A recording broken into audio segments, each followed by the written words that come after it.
ሚሊዮን እይታ በ3 ቀናት ቴዲ አፍሮ በዓለም የሙዚቃ ታሪክ አዲስ ሪከርድ እያስመዘገበ ሪከርዱን ሰባብሮ ቀጥሏል። ከ4 ኪሎ ግን ያልተጠበቀ ቁጣ ተሰምቷል። ጠቅላይ ሚኒስትር አብይ አህመድ በድጋሚ መንግስት በዘፈን ጋጋታ አይፈርስም ሲሉ ተደምጧል። ቆራ ሲሉም በስድብ ወርፈዋል እንመለከተዋል። በቴዲ አፍሮና በቤተ መንግስት መካከል ያለው ፍጥጫ ተጠናክሮ ቀጥሏል ተብሏል። በስፋት እናጋራለን። ትግራይ በድጋሚ ወደ ቀውስ ውስጥ እየገባች መሆኑ ተጠቆሟል። ህወሓት ምክር ቤቱን ወደ ስራ ሲመልስ ወጣቶች ግን ጦርነት በመፍራት ክልሉን ጥለው እየሸሹ መሆኑ ተገልጿል። የጉዞ እገዳና እስር በትግራይ ወጣቶች ላይ ተጠናክሮ ቀጥሏል ሲሉ ገልጿል።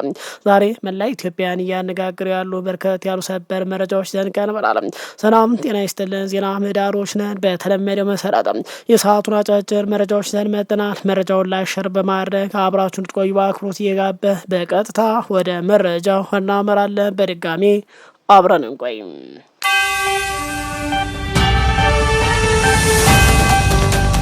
በቅድሚያ አርቲስት ቴዲን እናስቀድም። ቴዲ አፍሮ ዓለምን እያስገረመ ቀጥሏል ተብሏል። በ3 ቀናት ብቻ ከ70 ሚሊዮን በላይ እይታዎችን አስመዝግቦ ሪካርድን እየሰባበረ ቀጥሏል።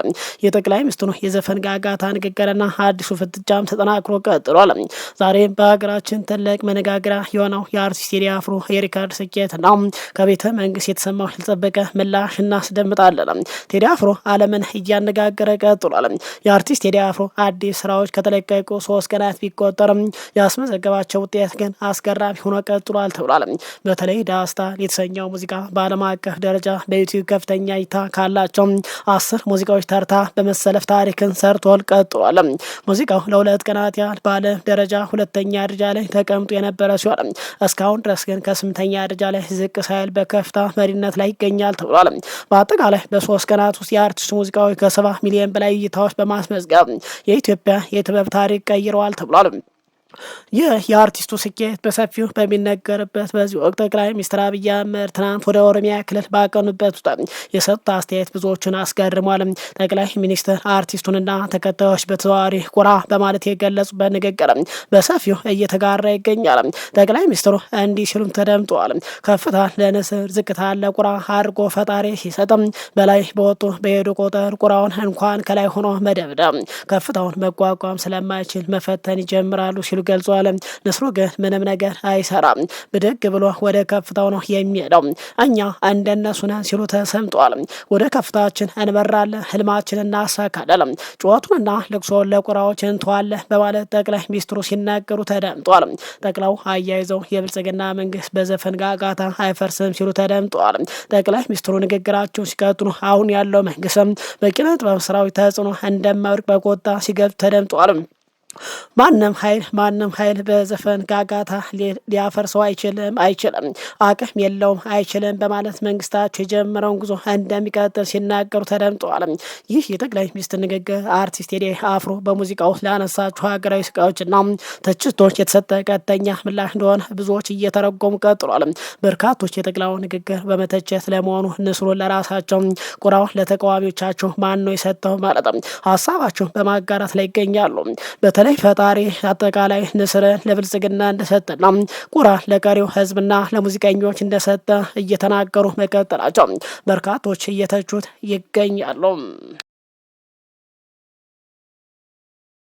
ይህ የህወሓት ውሳኔ ጠቅላይ ሚኒስትር አብይ አህመድ የሌተናል ጄኔራል ታደሰ ወረደ የስልጣን ዘመን ካራዘመ ከ1 ሳምንት በኋላ መምጣቱ ጉዳዩን ይበልጥ አነጋጋሪ ያደርገዋል ተብሏል። በጊዜያዊ አስተዳደሩና በፓርቲው ህወሓት መካከል ያለው ልዩነትም በግልጽ ያሳየው ክስተት ሆኗል ተብሏል። ከቀናት በፊት ህወሓት ባወጣው መግለጫ የአብይን ሹመት ፈጽሞ እንደማይቀበለው መግለጹ ይታወሳል። ይህ የህወሓት ውሳኔ ጠቅላይ ሚኒስትር አብይ አህመድ የሌተናል ጄኔራል ታደሰ ወረደ የስልጣን ዘመን ካራዘመ ከ1 ሳምንት በኋላ መምጣቱ ጉዳዩን ይበልጥ አነጋጋሪ ያደርገዋል ተብሏል። በጊዜያዊ አስተዳደሩና በፓርቲው ህወሓት መካከል ያለው ልዩነትም በግልጽ ያሳየ ክስተት ሆኗል ተብሏል። ከቀናት በፊት ህወሓት ባወጣው መግለጫ የአብይን ሹመት ፈጽሞ እንደማይቀበለው መግለጹ ይታወሳል። ይህ ባለበት ማለትም ህወሓት ወደ ድሮ መንግስትነት ለመመለስ መወሰኑ ተቀጥሮ ከቀናት በፊት አብይ ስልጣኑን ለ1 ዓመት ያራዘመለትን ሌተናል ጄኔራል ታደሰ ወረደ ስልጣን አንቀበል ማለታቸው ተቀጥሎ በትግራይ አዲስ የጦርነት እንቅስቃሴ እየተጀመረ ውጥረቱ ማየ መቀየሩ ሲገለጽ በዚህ ጉዳይ ላይ ዛሬ ዋዜማ ሬዲዮ እንዲህ በማለት አንድ መረጃ ይፋ አድርጓል። ጦርነት ሊቀሰቀስ ይችላል የሚል ስጋት ያደረባቸው በርካታ ወጣቶች ወደ አዲስ አበባና ጎረቤት ሀገራት መሻቸውን እየሸሸጥ ለመቀልበስ በትግራይ የጉዞ እገዳ እየተደረገባቸው መሆኑ ለዋዜማ ተናግሯል በማለት መረጃውን ይፋ አድርጓል። በህወሓትና ፌዴራል መንግስት መካከል የተፈጠረው ውጥረት ተቀጥሏል። የዳግም ግጭት መቀስቀስ ስጋት የገባቸው ወጣቶችና ከትግራይ ክልል እንዳይወጡ መንገድ ላይ ተይዞ እስከ መመለስ የደረሰ እገዳ እየደረሰባቸው መሆኑ ዋዜማ ተረድታለች ብሏል። የትግራይ ወጣቶች በተከታታይ ወደ መሀል ሀገር መሸሽ በመቀጠላቸው ህገወጥ ስደተኞች ናቸው በሚል እንቅስቃሴ ገደብ እያጋጠማቸው ነው ተብሏል። በየቀኑ ከክልሉ የሚወጡ ወጣቶች ቁጥር ከጊዜ ወደ ጊዜ እየጨመረ መሆኑ ያሳሰባቸው የትግራይ ኃይሎች በተለያየ ስልቶች ሽሽቱን ለመቀልበስ ጫና እየፈጠረ መሆኑ ለጉዳዩ ቅርበት አካል ካላቸው ምንጮች ያሰባሰብናቸው መረጃ ያመላክታል ሲል ዘግቧል። በትግራይ ክልል ከቅርብ ጊዜ ወዲህ በአመዛኙ ወጣቶች የሚበዙባቸው የትራንስፖርት ተሽከርካሪ እንዳይንቀሳቀሱ እስከ መከልከል የደረሰ ገደብ እያጋጠመ ነው ተብሏል። በተለይ የጉዞ መስመራቸውን ወደ አማራና አፋር ክልሎች በኩል የሆኑ ተሽከርካሪ ወጣቶች በብዛት ጭነው የትግራይ ኃይሎችን ኬላዎችን አልፈው መሄድ እንደማይፈቀድላቸው በድብቅ ተጉዘው አዲስ አበባ ከደረሱና ከዚህ ቀደም ከመንገድ ተይዘው ከተመለሱ ወጣቶች ሰምተናል ሲል ገልጿል። ከተሳፋሪዎች መካከል በርካታ ያሉ ወጣቶች የጫኑ ተሽከርካሪዎች የኬላ ፍተሻ ጣቢያዎች ላይ ለሚገኝ የትግራይ ኃይሎች ገንዘብ ተከፍሎ ካልሆነ ማለፍ ፈታኝ መሆኑ ወጣቶች ነግረውኛል ብሏል። በዚህም ከተለመደው የትራንስፖርት አገልግሎት በተለየ ሁኔታ ወጣቶችን በድብቅ በእግር የፍተሻ ጣቢያዎች ለማሳለፍ እንደሚገደዱ አንድ ዋዜማ ያነጋገራቸው አሽከርካሪ ገልጸውልኛል ሲል ገልጿል። ቀደም ሲል ወጣቱ ከትግራይ እንዳይወጡ የኬላ ቁጥጥር የነበረው በአማራና አፋር አዋሳኝ አካባቢ እንደነበር የመረጃ ምንጩ ገልጿል። ከቅርብ ጊዜ ወዲህ ደግሞ ከመሀል ትግራይ ከተሞች ጭምር በብዛት ወጣቶችን ያሳፍሩ ተሽከርካሪዎች ወደ አማራና አፋር ክልሎች መስመር እንዳይንቀሳቀሱ ተከልክለዋል ተብሏል። በጭነት ተሽከርካሪዎች ጭምር በሌሊት በትግራይ ለመውጣት የሞከሩ ወጣቶች በፖሊስ ተይዘው በማቆያ ካምፕ እንደሚገኙ ሰምተናል ብሏል። ከ10 ቀናት በፊት የትግራይ ክልል ፖሊስ ኮሚሽን በአንድ ሳምንት ገደማ ብቻ በድብቅ ትግራይ ለመውጣት የሞከሩ ከ150 በላይ ወጣቶች በፖሊስ ተይዘው መመለሳቸውን ተረድተናል ብሏል።